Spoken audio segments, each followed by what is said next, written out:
two, three, four. Mic check, mic check, mic check. One, two, three, four. One, two, three, four. All right, cool. All right, thank you.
Good morning, everyone. Are everybody good? Thumbs up?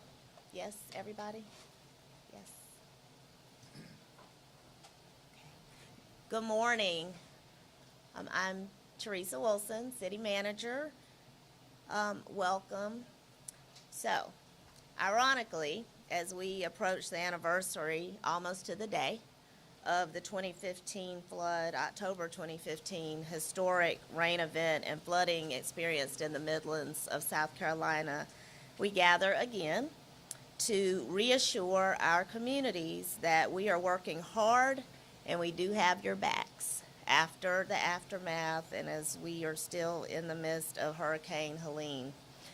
Certainly, we want to give a little perspective first, that we uplift those who have experienced loss and damages as a result of this storm right here in our region, but certainly across all of the Southeast.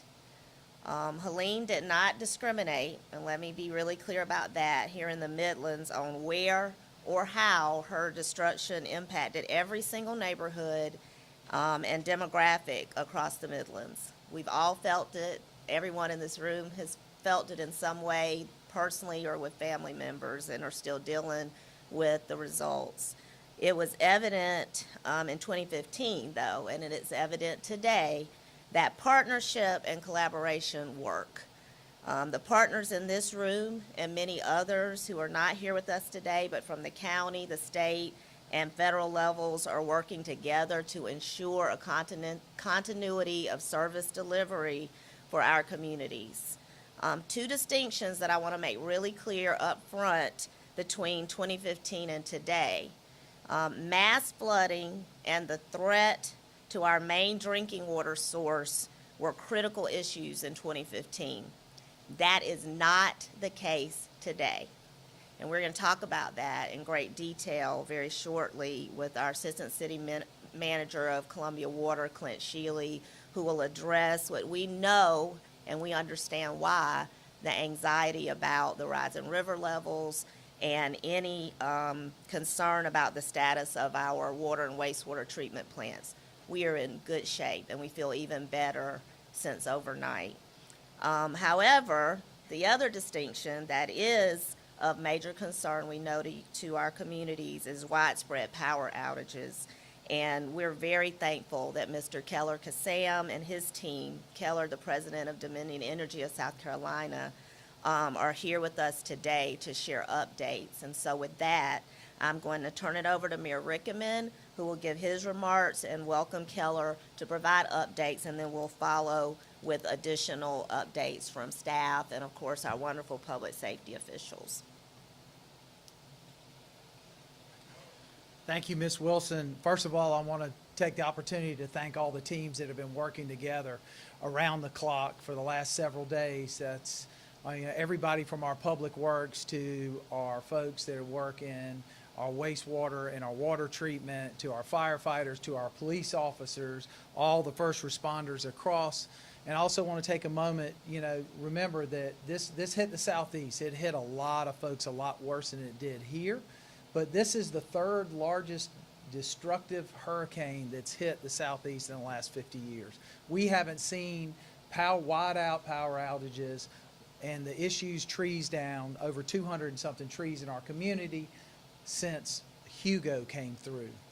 We're addressing those issues, and I ask, first of all, I need to say this, I ask our public, please verify the information before you share it.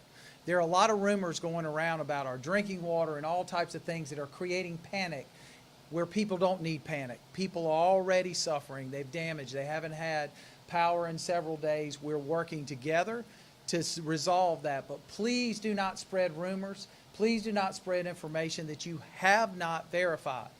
It is detrimental. You're doing more harm than good. And I hope you'll listen to us on that. We have so many crews out there right now working. You see people all over. And I want to remind people, just because you don't see somebody outside your door or down your street, that doesn't mean that they aren't working across this city to bring back power, to make sure that everything's cleaned up, and that we get back to a normal operating procedure across the city. That means people back in schools. That means people back at work, people with power and food. We do have several places across the city that you'll hear more about that are open. If you need a shower, charging stations, a place to change clothes, or just to get out of the heat if you've got too much heat from being in your house. I know it's been very warm and humid over these last few days. But I also want to make sure that you know that we're working with everybody from our congressional district. I just got off the phone with Senator Scott, who is also helping. As former Mayor Steve Benjamin from the White House has reached out to make sure that we're getting the resources we need. We're coordinating all the way across all lines. But I think what we want to do is also allow you to have an opportunity to hear the updates from each one of our different departments. But I want to start off with Keller Kassam, who has done nothing but work hard with us, who has done nothing but share information with us, but I think he's going to give you a lot of details. When you have 90-plus transmission lines go down, that creates a problem that I don't know that we've ever seen in a storm since Hugo. So with that, I'd like to turn it over to Keller Kassam. Keller, thank you. Thank you, Mr. Mayor. First and foremost, I just want to send out our sincere regret to all of our customers who are there in the dark. Understand that our number one priority is restoring power. It's always a privilege to work with the City of Columbia, the mayor, as well as his council and staff to provide updates so they can be of service to you. One of the council members said he didn't want stones, he wants rocks. He wants details about where our crews are and what we're doing. So I'm going to try to give you some of those rocks. First thing we had to do is the mayor said we had transmission that was devastated through this storm. And understand, this is a Category 4. People talk about Hurricane Hugo. It also was a Category 4. And if you can imagine, Columbia is just like between McClellanville and Charlotte in the aftermath of Hugo. As this storm came up, and think, the energy bands went out 350 miles. Well, Tallahassee to Columbia is 292 miles. So therefore, as soon as it ran up the Savannah River, it released all of that energy this way. The rain, it went off to the west, but all the winds came over to the east. Right now, we've cleaned up all of the low country, and all of our crews are moving here. And then ultimately, when we clean up Columbia, and hopefully that'll be done by Thursday, estimated time of restoration, that everybody is back on in Columbia that can receive power. And when I say can receive power, what I mean by that is if you have a tree that has come in and torn down the weatherhead on your house, where the service line goes in, and it has pulled that weatherhead off your house, you need to get a certified electrician to come in there, repair the weatherhead, the meter can if it is damaged, and then we can come in and put that service line back up. So it's important that you focus on that. Now let's talk about safety, because that's most important before we get to the numbers and how I get down into the detail of the restoration and what you're going to see in the neighborhoods today. There have been a number of hospitals that have reported carbon monoxide poisoning. And Chief Jenkins will probably talk about that, but don't have generators in your house running any appliances inside. Don't have any grills where you're cooking inside. Carbon monoxide is an odorless, colorless gas, and it will kill you, so do not do that. Also, stay away from down power lines. There are a lot of power lines that are down. Stay away from them. You don't know if they're energized or not, so stay away. Assume they are energized, and keep your kids away from them as well. In addition to that, if there are any trees out there, a lot of chainsaws, people running, if you've got lines in those trees, understand, even if they're telecommunications and you've identified them, they're under great stress. Cutting trees is one of the most dangerous jobs our linemen perform from the standpoint of everything's under tension. And when you cut that limb, that cable is going to spring back and it can take your head off. So we started out here in the greater Columbia metropolitan area with 162,000 customers out. So what we had to do is get the helicopters in the air. We couldn't do that on Friday because the wind speeds were going too much. So we actually had 2 days. We had Saturday, we had Sunday, and then today.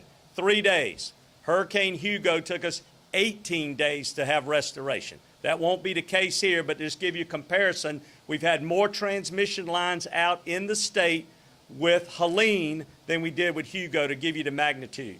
So we have to patrol. Once we patrol, we put the saw on the bottom of the copter, it goes out there and it cuts and gets these trees off the transmission.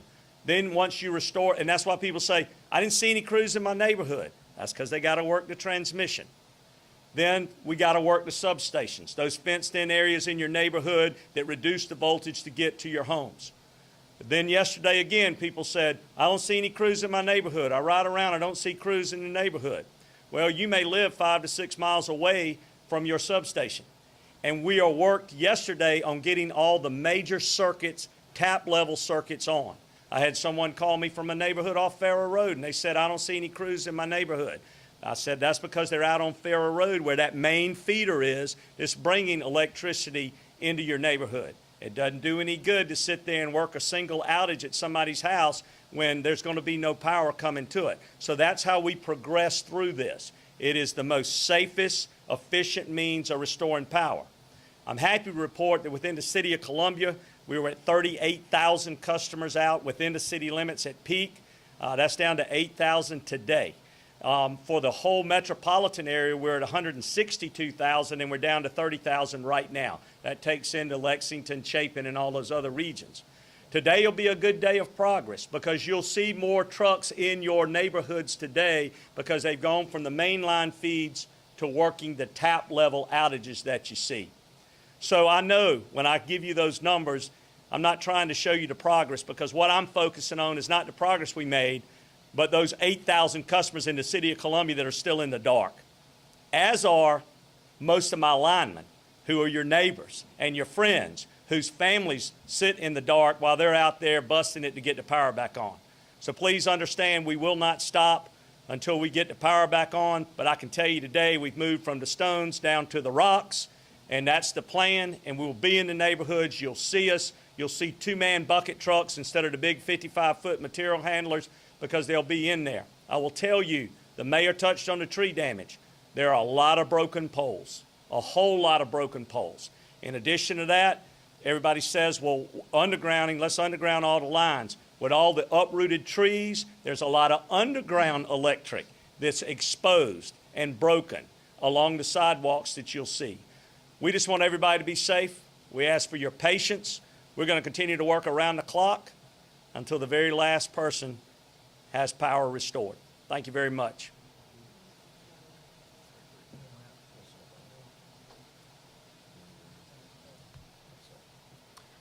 Good morning. My name is Clint Shealy. As Ms. Wilson said, I'm Assistant City Manager for Columbia Water. We've had a lot of concerns on social media and a lot of rumors swirling around that our water supply is threatened and that we're going to turn the water off or we're going to have to boil our water. None of that is true. It couldn't be further from the truth. I was just out on the canal looking at the river. The river levels are very, very high. They're approaching the levels that we saw in 2015, but this event is very different than what we saw in 2015, and we're in a very different place than we were in 2015 in terms of preparedness. So I want to alleviate concerns and tell you without a shadow of a doubt, our canal supply is stable and operating exactly as intended. We don't anticipate that changing. We are monitoring that very closely. We've been monitoring it for days, and we'll do that until the river levels recede. But again, we are operating as designed and as intended and are not under a threat condition right now. So I want to alleviate those fears. Again, the river is very high. It is cresting even as we speak. We think we're seeing the peak elevations coming through the Columbia area for the Broad and the Congaree. And so we're managing that. There are no evacuations. There's been a rumor that we're evacuating either our Lake Murray water plant or Canal water plant or our Metro wastewater treatment plant. Couldn't be further from the case. Our men and women are working there right now, as they have been around the clock, as they do 365 days a year, 24/7. So we're there, we're operating, no evacuations happening. No need to boil your water. We have 0 customers under a boil water advisory right now. We'll typically issue boil water advisories if there was a treatment plant upset. We're seeing really high turbidities in the source water from the Broad River, but we're handling that. We have the equipment necessary and the treating compounds necessary to address that. And so the water quality leaving the treatment plant is excellent. No concern there in terms of customers needing to boil the water. And we don't, when I left the office just a few minutes ago, we didn't have any line breaks that would cause localized boil water advisories to be in effect. So we're doing really, really well there.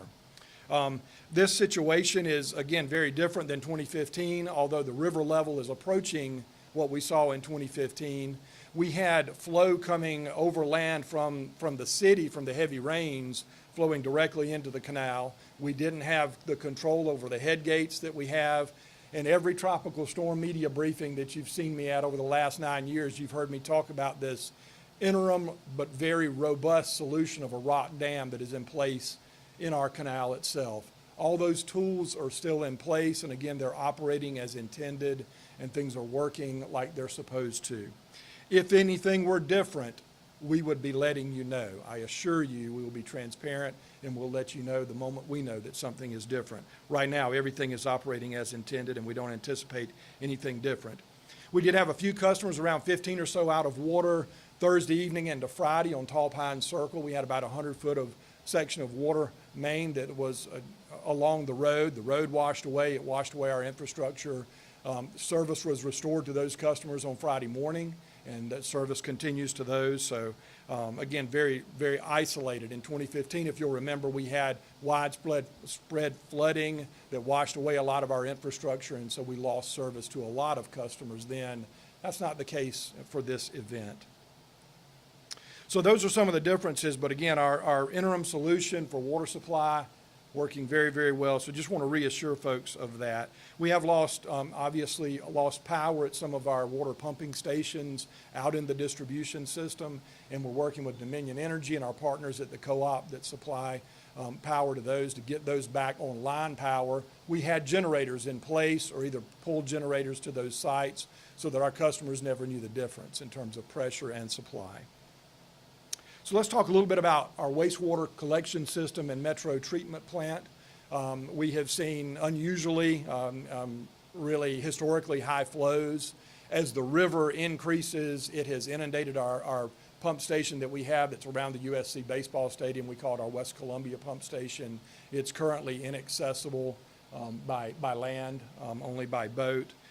So a lot of our collection system assets in terms of piping along the river is underwater right now. So really, really hard to assess whether we're having a sanitary sewer overflow or not. We know that we are taking a good bit of the river and conveying that then to the Metro wastewater plant. So very, very high flows coming to us.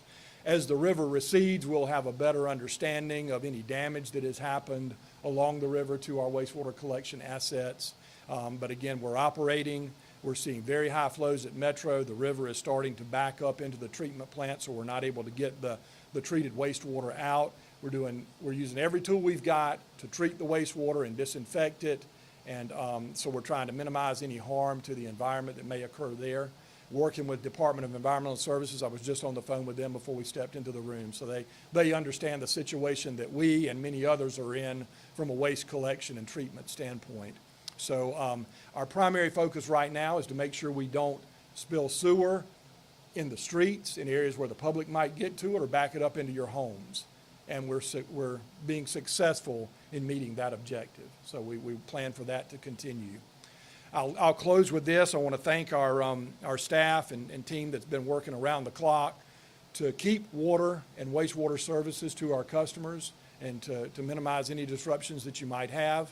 If you do have a water service disruption or a wastewater issue, please call 803-545-3300, 803-545-3300. That's the number to call to report a non-emergency, and we'll have crews out and address your issue promptly. So, thank you.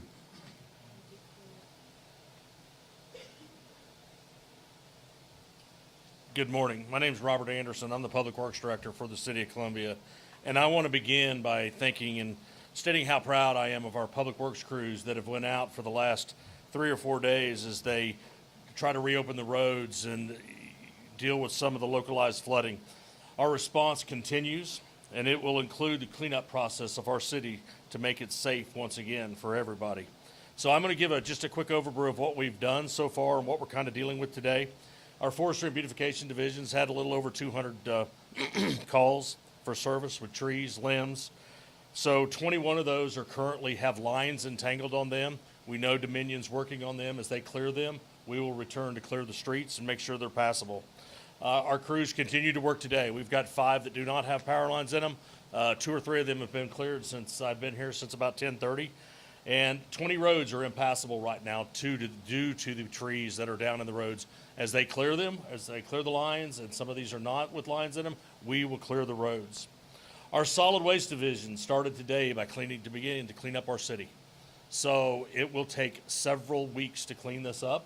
We will be working 6 days a week with those crews. What we do is ask for patience.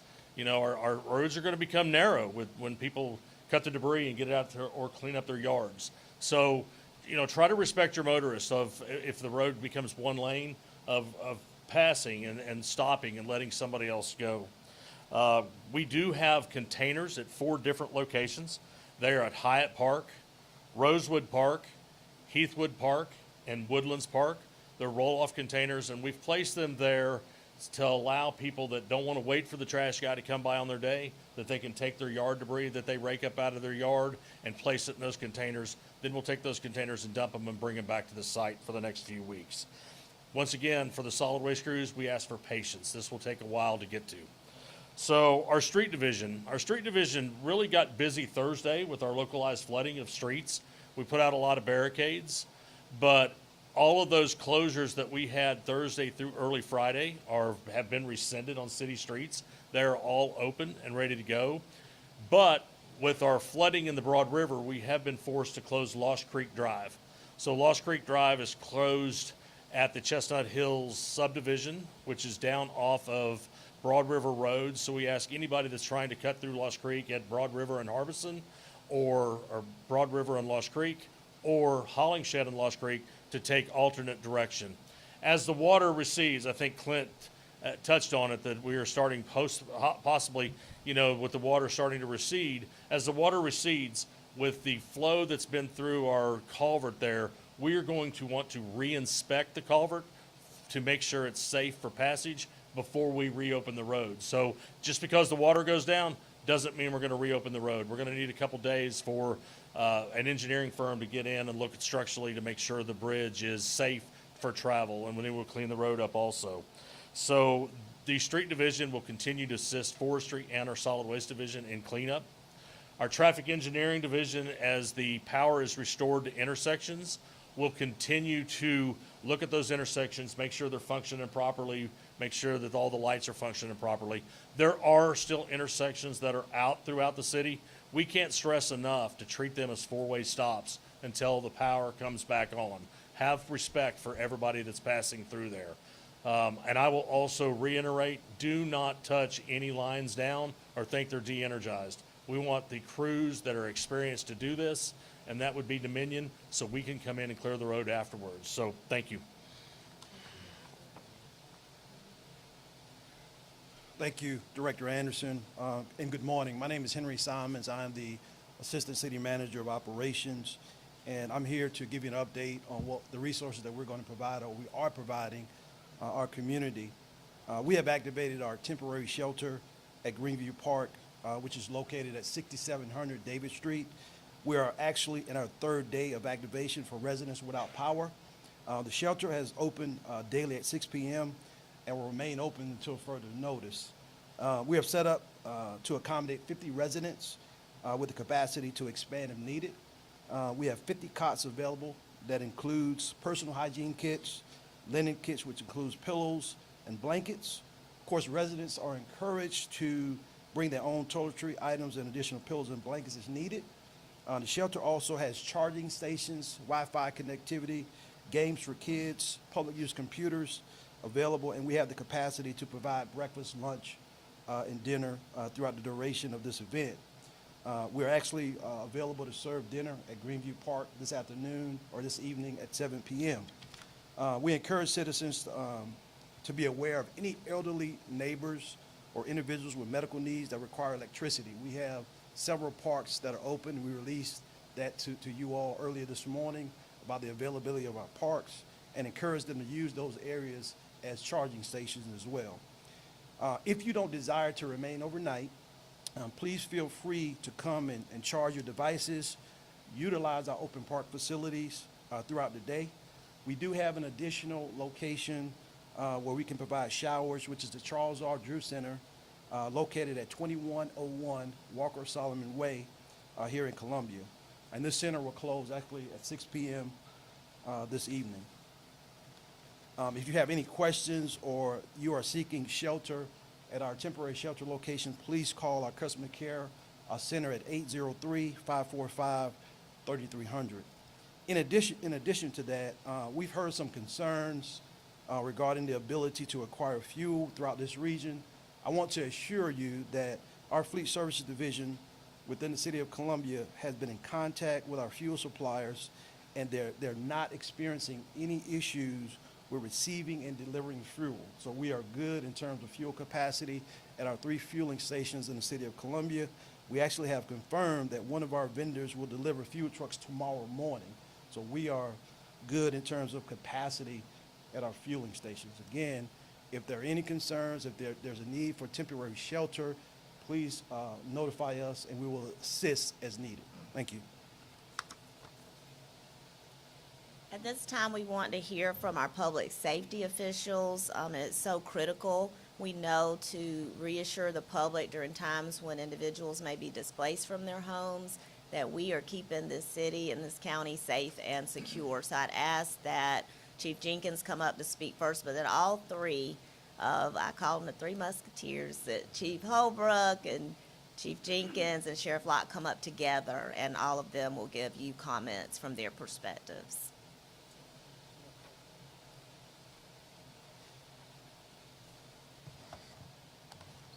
So thank you all for being here, and as the city manager said, us being the 3 Musketeers, the 3 Amigos, but what she didn't tell you is she always joins us, so it becomes 4.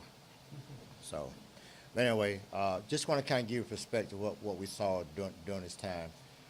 Certainly during the peak time of the storm, operation period of about 24 hours, we probably ran close to 358 calls. Those calls for service included trees on homes, also gas line cut, gas leaks, accidents, power lines down, both arcing and non-arcing. We ran, I don't know, we had a couple of house fires that we had to deal with. But the one thing I do want to iterate is that although that peak period is over, remember, we're still in the same posture. We still got stuff going on. We still running calls, sporadically, power lines down. One thing I also want to iterate to you, if you do have a tree on your home, do not stay there. The weight from that tree could collapse the structure, and then we're going to come in and have to come get you out of there. We had to rescue several people out of their own homes, including a trailer where somebody got seriously injured. Don't know what's going on with them right now. But those are the type of things that we ran. And then also, you always hear the acronym about turn around, don't drown. Remember, the river is rising, and what we have done, we have actually put on more boat teams just in case we need those boat teams to go out and get people. So we're ready. We're sitting on ready. We always try to prepare for the worst, even if it's not. That's what we do. We prepare for the worst. So the other thing I do want to encourage everyone, if you do not have power, do not use candles.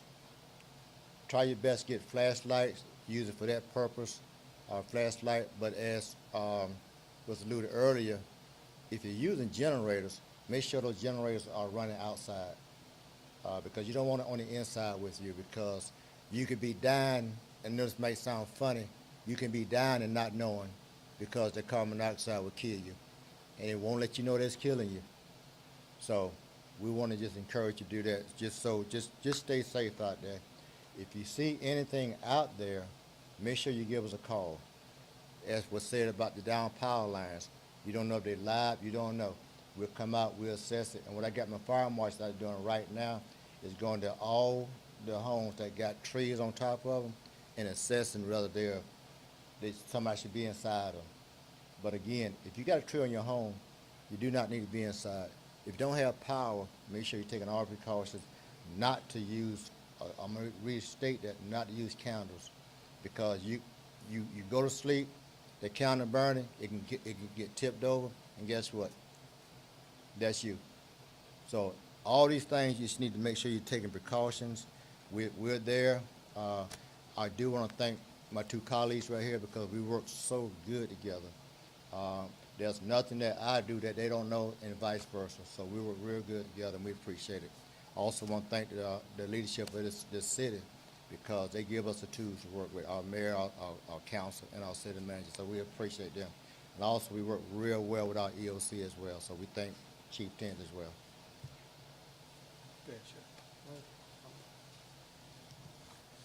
I know my place. That's one of the first times he would acquiesce to me going first. Good morning. Before I give some remarks, I do want to comment that it's incredible the difference between 2015 to today.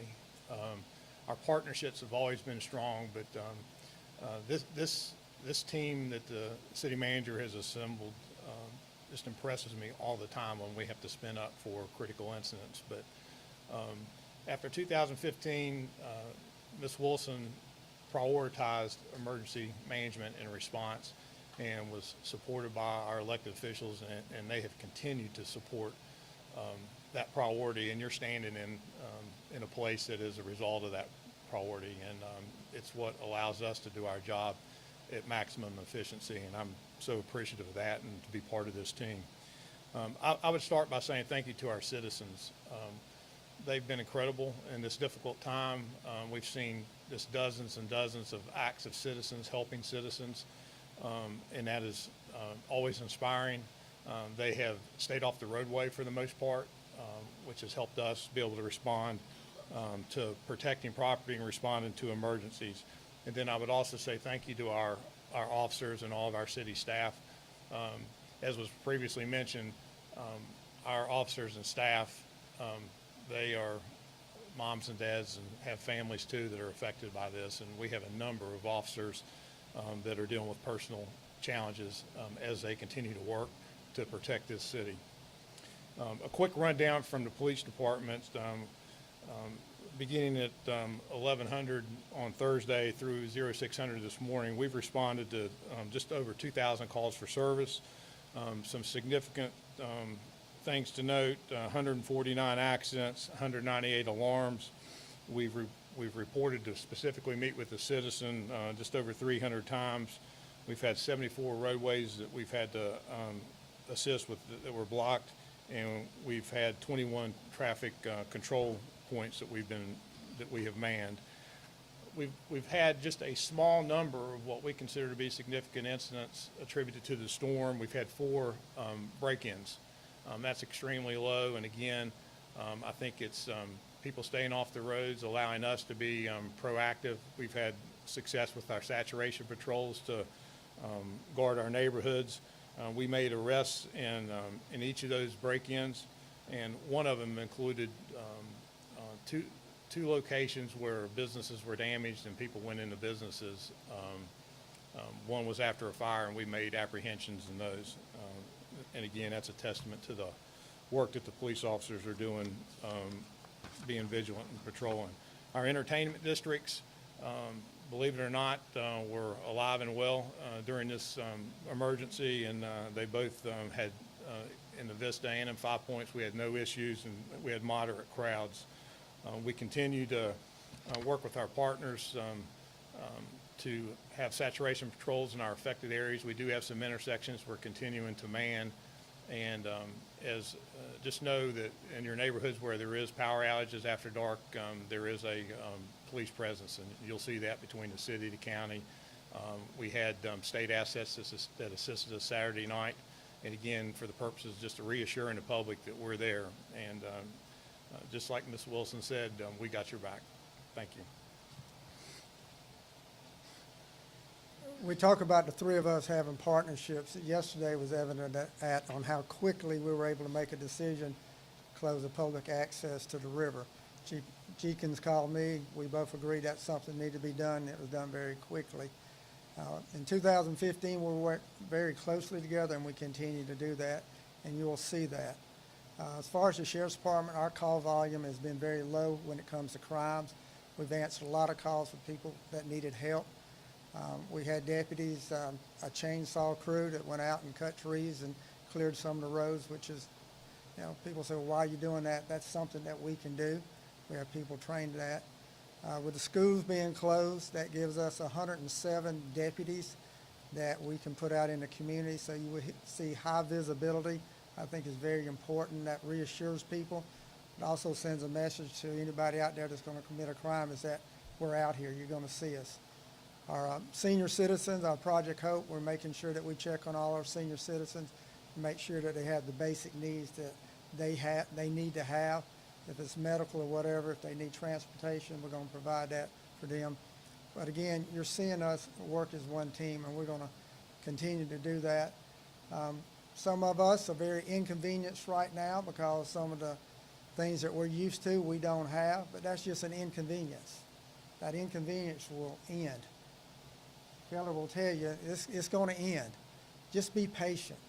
Be patient when you go to the store. No need to get in a fist fight over a loaf of bread or a bag of ice at the gas station or cutting in line to get gas. It will be there when you need it. So just be patient. We're going to make this through this together. It is a lot different than 2015. The destruction in some areas we don't have, but we've got the flooding now, so we have to look out for that. But people will just be patient, rely on us, be assured that we have your backs, like the city manager said. We're going to work together. We're going to provide you what you need. But when it comes from safety, the three of us right here, we work as one team to make sure that this Richland County and the city of Columbia is safe. So just be patient.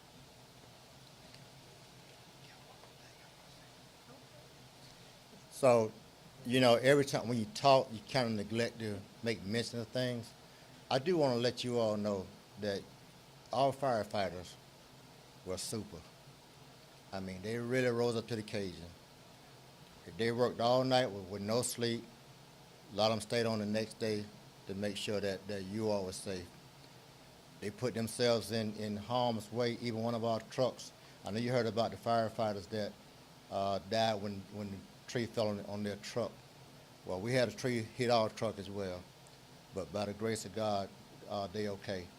So I just want to give kudos to my firefighters, all of them, they just work so well together. So I just want to make sure I mention that. Yeah, Chief Jenkins is right. It goes without saying all across this city and county, public service is where it's at. Our first responders are working so hard.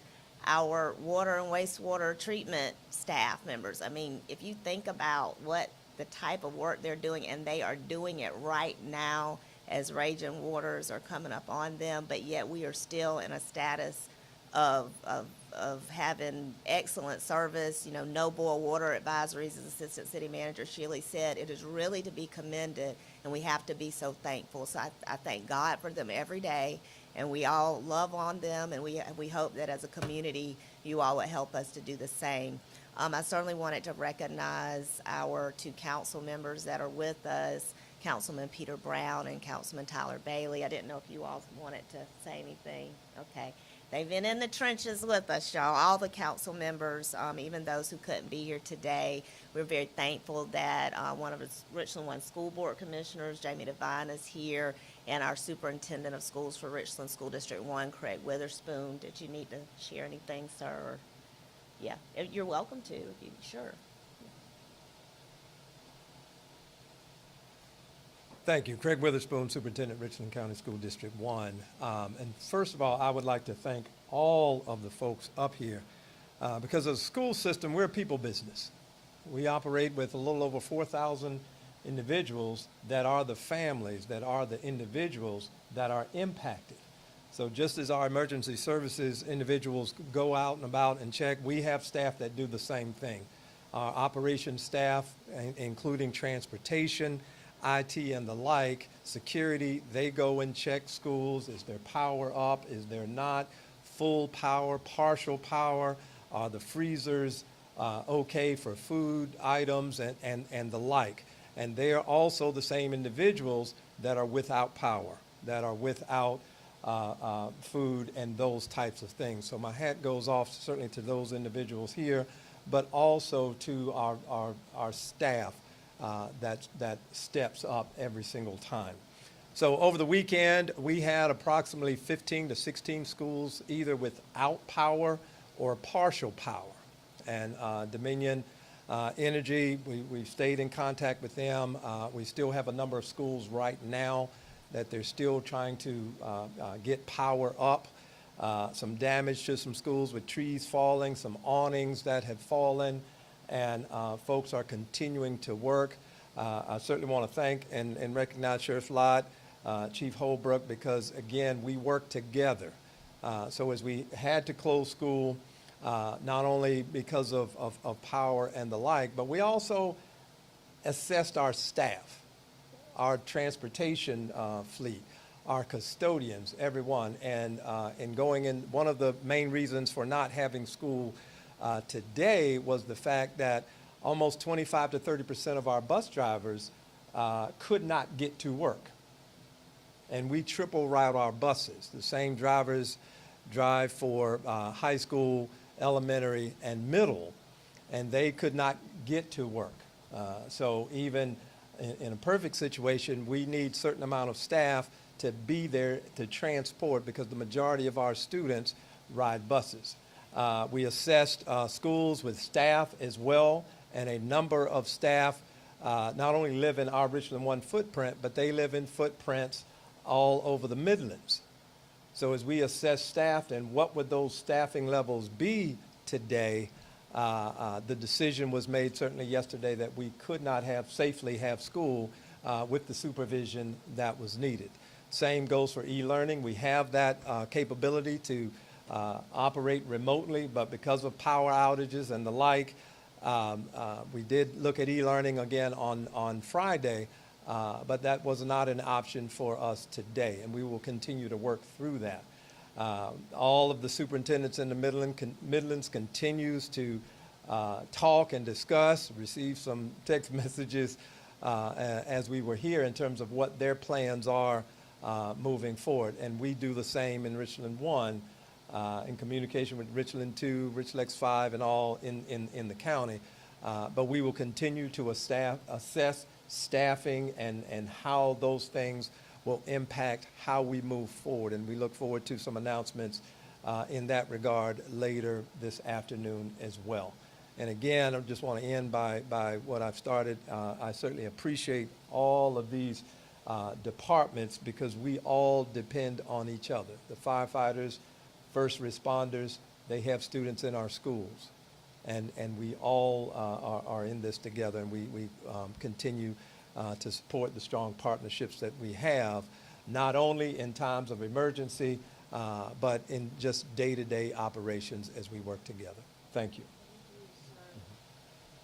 Harry, our emergency management director, Harry Tinsley, he's the glue. So did you need to share anything? Thank you, Harry. Thank you to all of our city staff, back of the office functions that support everything that we're doing. I want to make sure Mayor Rickenmann can close us out, and then we'll do question and answer. Even since we're being here, a testament to our community. Sarah Fawcett with the United Way of the Midlands wanted us to get information out just quickly that they're working with the partner agencies as we speak to determine immediate needs. The Volunteer Center is gathering volunteer needs and opportunities, and we'll push that out to the community this afternoon. United Way and Central Carolina Community Foundation are collaborating on a Midlands Relief and Recovery Fund. More to come soon on all of this. I this morning was getting calls about folks who, had lost their food supply as a result of having power outages, and what could they do. So we're hoping to work with our community partners to address these issues. And I know Mayor Rickenmann may have some additional volunteer information that he's been receiving. So it's a team effort. And together, we are Columbia, as we like to say, but we're Columbia, we're the Midlands, we're going to work through this together. And patience is a virtue. It's very difficult. We know that. But we also want to be transparent, and we will come back later in the week if we need to give further updates. So with that, Mayor Rickenmann, do you want to have some closing remarks? Just want to say thank you for everybody being here. Thank you for our partnerships here. We thought it was very important to share this information with everyone. Over the last several days, I've been able to be in every part of this city, talking to residents, talking to our elected officials, school board members, everybody, making sure that we're sharing the information and we know what's happening. We know trees are down everywhere from Hendricks Street in North Columbia to Kilburn Drive to Claremont. Out in Delverton, a lot of places have been hit across the city. This is a widespread storm, and we're going to continue to work together to make sure that we get power, all your utilities, and the city cleaned up to be back to be in the capital city, and that's our commitment. I also want to share that the Broad River Business Alliance has been collecting donations of everything from Gatorades to essentials like toilet paper and other things to help distribute. They distribute a trailer load of water yesterday to folks that may need that in their house. There are lots of resources out there. If you need something, let us know. We're here to serve you, and we're going to continue to work together to get through this and become stronger for it. Thank you. Questions? With the concrete pressing, is there a possibility of any of the bridges being either Washington Street or the AC Bridge closing? Yep, I'll let, as certain questions, we'll bring up the right folks to answer those. So Clint and Robert, y'all want to take it? So certainly wouldn't want to speak for DOT, but this river level event will probably be the 7th or 8th highest in history. For context, 2015 was the 6th highest, I believe, in recorded history, and so those bridges are designed to withstand these types of flooding events. So I'd be shocked if there were any closures or damage to the bridge abutments themselves. Best directed to DOT, but certainly as a city, we don't have any plans to do that. We'll certainly be in contact with them. Thank you.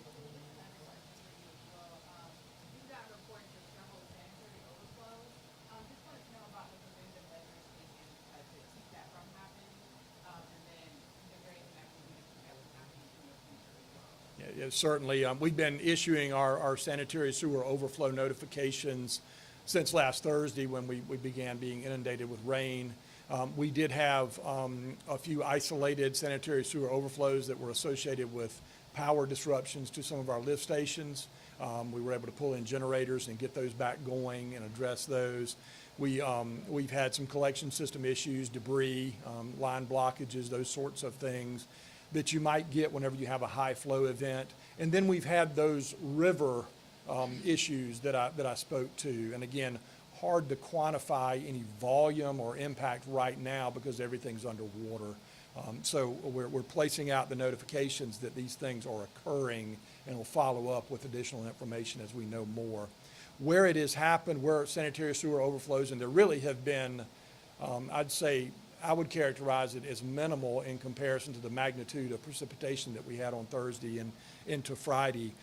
We've had crews out doing the cleanup efforts and, making sure that any debris is cleaned up, that lime has been spread, and things have been disinfected appropriately so there's no threat to the public. Again, where we're seeing capacity issues are areas that are closer to the rivers.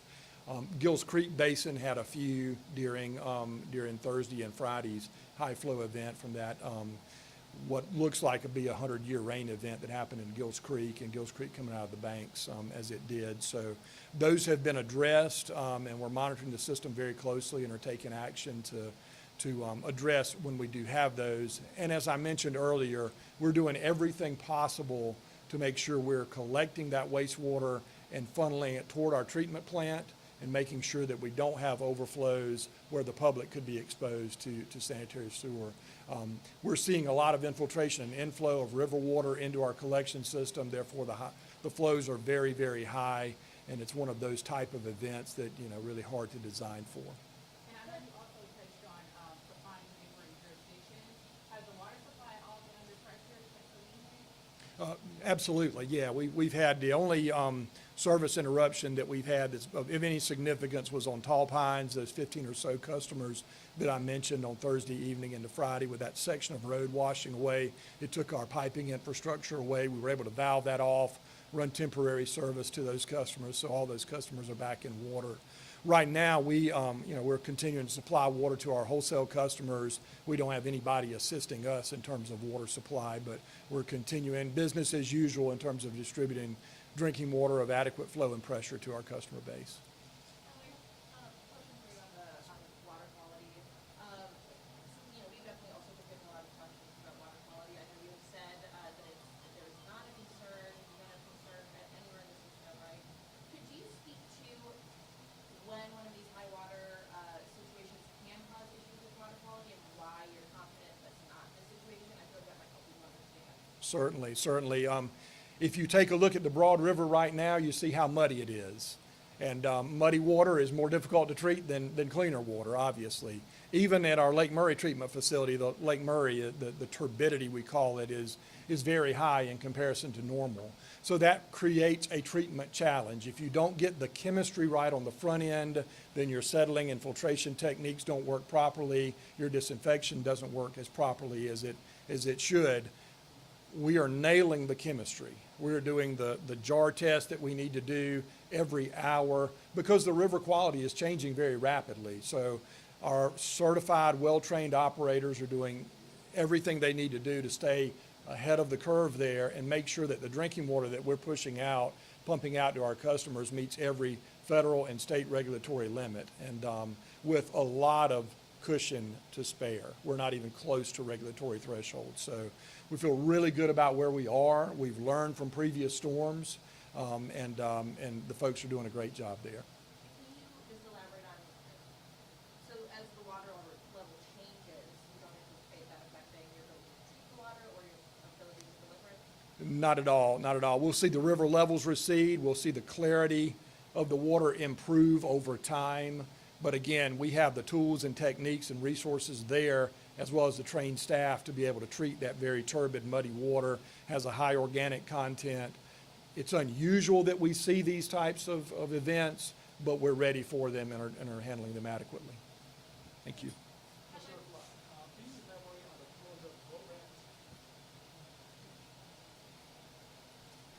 Yeah, we don't need anybody on the river.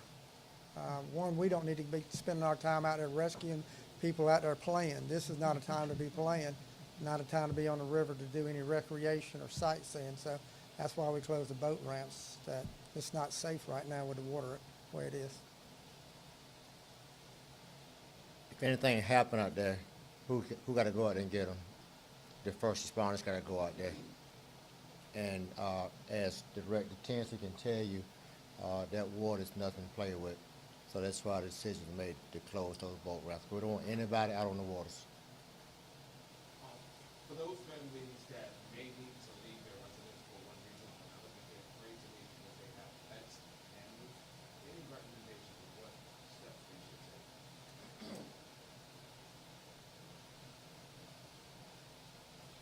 If they will actually call our city animal shelter, we'll do what it takes to put their pets up and keep them safe until they get relocated back into their house.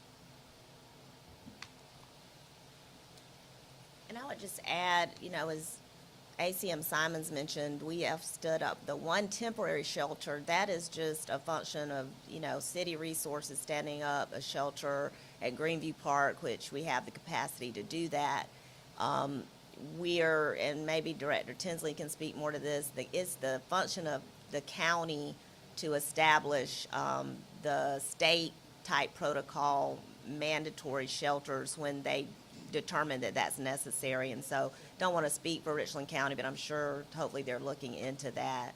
Back in 2015, sheltering across the state became an issue and has been looked at since then. So there's certain protocols that are required to stand up those major shelters, which would also, in some instances, accommodate for pets. So I guess, stay tuned on that and maybe watch to see what Richland County, does as far as the next few days if it's necessary to stand up additional shelters.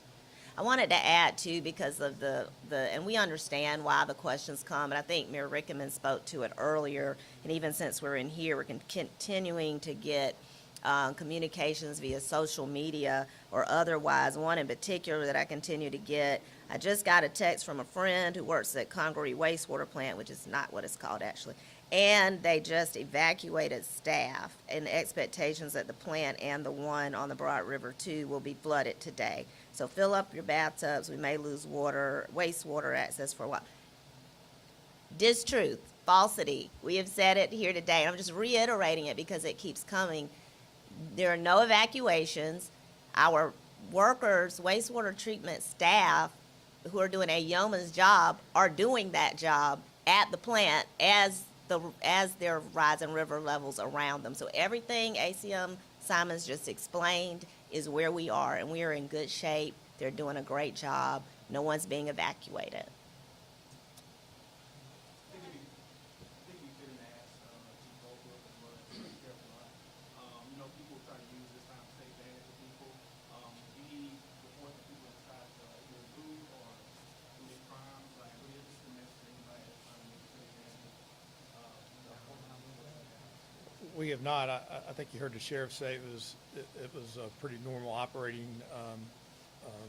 tempo in the county. Same with us. We had those 4 incidents where we were able to make quick arrests that we do attribute to the storm and the power being out. But we have that's unfortunately that's not out of the ordinary. So I would characterize everything as very ordinary.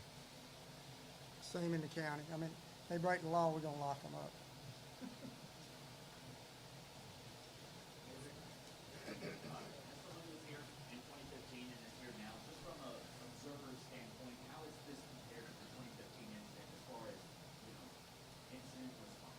Well, I think we're much better suited today to handle any kind of disaster. I mean, I got to give the city manager and our staff the credits. I mean, you're looking, all of this was part of what came out of 2015. Even how we operate our wastewater plants, our water plants, the redundancy that we built in, the protections, and, down the road as the canal gets completed here shortly, we're going to have another alternative water supply as well. So all of that stems from 2015. I think the city handled 2015. I actually wasn't even on council. I was a citizen at that time.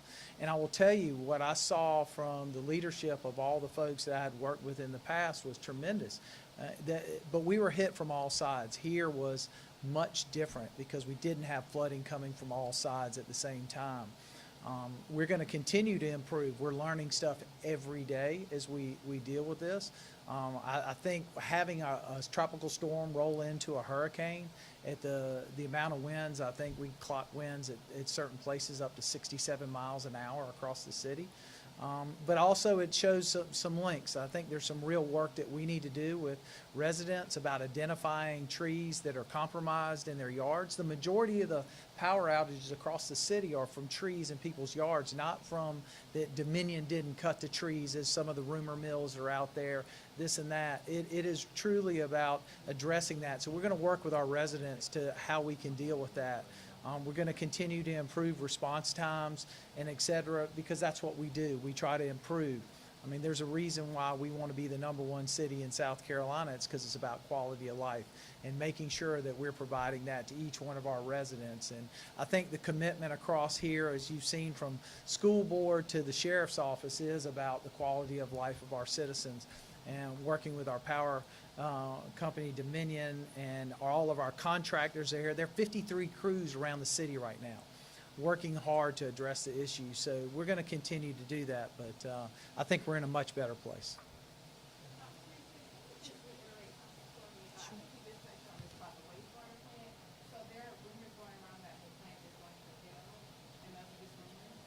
Absolutely false. But, I think we have laid it out as simply as we possibly can. We're happy to reiterate that all day long. I mean, from a regulatory perspective, if there was a major issue affecting our citizens, just from transparency purposes, we would be the first to let citizens know if they needed to be boiling their water, if they were in any danger in any way. I mean, we would never place our residents in Columbia and the greater Columbia area in danger. I mean, that's our jobs. We take it quite seriously. And it's a little disappointing to continue to see such rumors being spread and misinformation. But Clint, did you want to reiterate anything else about the plan and our wonderful employees who are over there working right now and have not been evacuated? Thank you, Say Ms. it Wilson. for the third or fourth time. So at our Metro wastewater treatment plant, we're seeing high river levels. There's a dike that protects the treatment plant from the river. Our employee, their health and safety is not in danger. If it were, we would of course take care of that. You're seeing a little bit of flooding on the main access road. So if you fly a drone over, it looks like, hey, how are they getting there? Well, we have a backup road access point, and we're utilizing that. It's a contingency plan that we're utilizing. We're able to get staff in and out, and we're operating. The river is making it difficult for us to get wastewater out of the plant. Its levels are equalizing, but we're there using every tool and treatment technique that we've got to continue treating the wastewater. So that is happening. No evacuations whatsoever. Particularly in rural areas, roads that are being blocked by trees. Are you going to call the non-emergency number, or should we got For block roads. Yeah, there's a tree that I have a story last week that there was a tree that was like standing upright, so you couldn't see it coming around, so if you're passing by, you just want to make sure that word gets out. Sure. Yeah, for those issues, we have been directing our citizens to call 803-545-3300 if they're within the city limits and it's an issue within the city limits.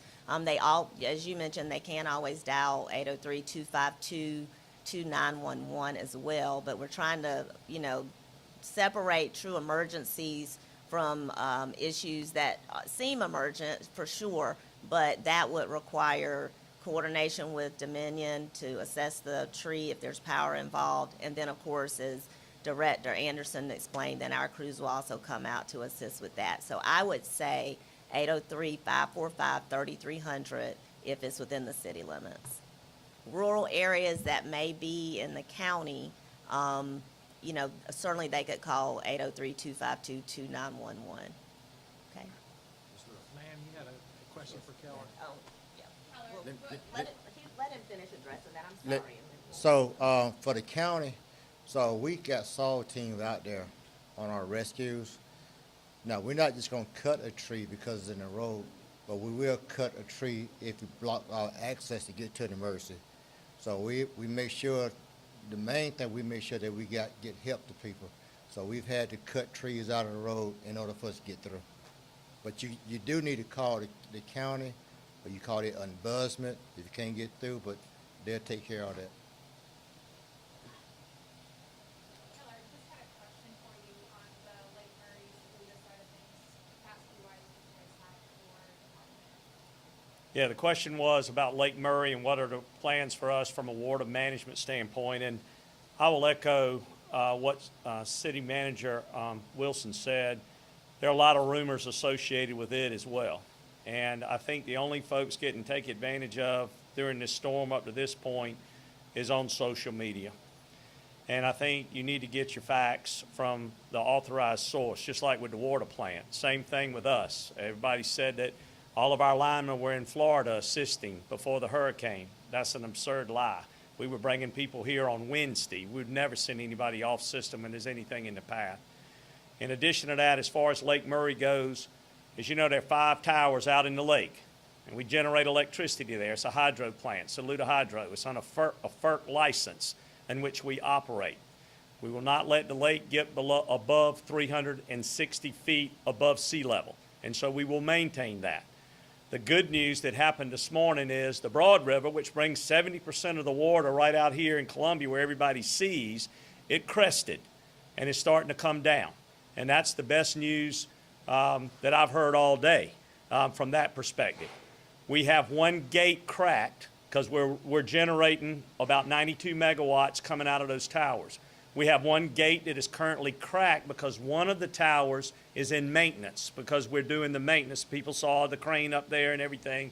So it's under maintenance. So the only water that we're releasing is equaling what the output would be if that unit was on.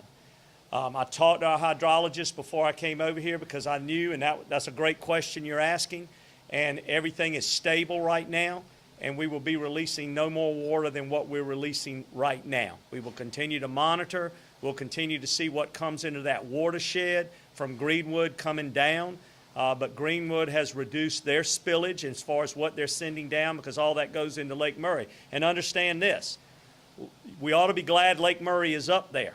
When this whole event started, I want to point out that Lake Murray was 356 feet above sea level. It's now at 359. So it's been a catch basin for all the water that has come.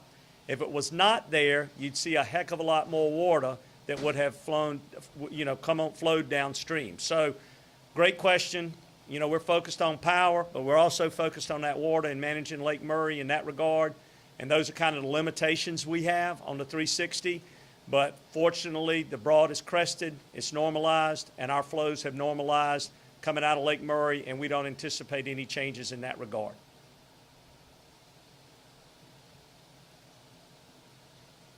So what specifically did the city do differently than past flooding events like